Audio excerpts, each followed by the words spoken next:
Latest ആയിട്ടുണ്ടെങ്കിൽ ലല്ലു ഒരു interview കൊടുത്തിട്ടുണ്ടായിരുന്നു. അതിനകത്തുണ്ടെങ്കിൽ ഫസ്മിനെ കുറിച്ച് കുറച്ച് കാര്യങ്ങൾ പറയുന്നുണ്ട്. ഇതേ കണക്കുണ്ടെങ്കിൽ അവൾ ഭയങ്കര ഡ്രഗ് അഡിക്റ്റാണ്.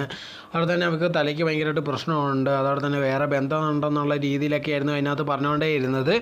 സോ അത് കേട്ടപ്പോഴത്തേക്കുണ്ടെങ്കിൽ ഇതേ കണക്ക് ആൾക്കാർ വിശ്വസിച്ചൊന്നുമില്ല. ഇവർ തമ്മിൽ പ്രശ്നമുണ്ടോ ഇല്ലെന്നൊന്നും നമുക്ക് പറയാനേ പറ്റില്ല. എന്നാൽ പോലും ഉണ്ടെങ്കിൽ ഇതേ കണക്ക് അത് വെച്ചിട്ട് ഓരോരുത്തർ ഇതേ കണക്ക് വന്ന് ഇപ്പോൾ നമ്മൾ സാധാരണ രീതിയിൽ കണ്ടുകൊണ്ടിരിക്കുന്ന ഒരു കാര്യമാണ്. ഏതെങ്കിലും ഒരു കപ്പിൾസ് ഭയങ്കരമായിട്ട് പിരിഞ്ഞ് കഴിഞ്ഞാൽ ഏതെങ്കിലും ഒരു ഇൻ്റർവ്യൂ വന്നിട്ട് അവൾക്ക് വേറെ ബന്ധമുണ്ട്, അല്ലെങ്കിൽ അവൾ എന്നെ അടിച്ചു, അല്ലെങ്കിൽ അവൻ എന്നോട് ഇങ്ങനെ ചെയ്തു അങ്ങനെ ചെയ്തു എന്നുള്ള രീതിയിലൊക്കെ പല കാര്യങ്ങൾ പറയുന്നത് നമ്മൾ കണ്ടുകൊണ്ടിരിക്കുന്നതാണ്. അത് കഴിയുമ്പോഴത്തേക്ക് കുറേ നാളുണ്ടെങ്കിൽ അവർ അങ്ങോട്ടും ഇങ്ങോട്ടും ഇതിനെപ്പറ്റി സംസാരിക്കുക ഇതിനകത്തുള്ള വീഡിയോ ചെയ്യുന്നതും ഭയങ്കരമായിട്ട് പൊയ്ക്കൊണ്ടേ ഇരിക്കുകയായിരുന്നു. അങ്ങനത്തുള്ള സംഭവങ്ങളാണ് നമ്മൾ കണ്ടുകൊണ്ടിരിക്കുന്നത്. അതേപോലെ തന്നെയാണ് ഇവിടെ നടന്നിരിക്കുന്നത്. ഇപ്പോൾ ലേറ്റസ്റ്റ് ആയിട്ടുണ്ടെങ്കിൽ ഫസ്മിന് അതിന് മറുപടി പറഞ്ഞുകൊണ്ടൊരു വീഡിയോ ഇട്ടിട്ടുണ്ടായിരുന്നു. അതിനകത്ത് പറഞ്ഞൊരു കാര്യം എന്ന് പറഞ്ഞാൽ എന്നെപ്പറ്റി ഒരുപാട് ഇല്ലാത്ത കാര്യങ്ങളൊക്കെ പറയുന്നുണ്ട്. അതൊന്നും കറക്റ്റായിട്ടുള്ളൊരു കാര്യമേ അല്ല.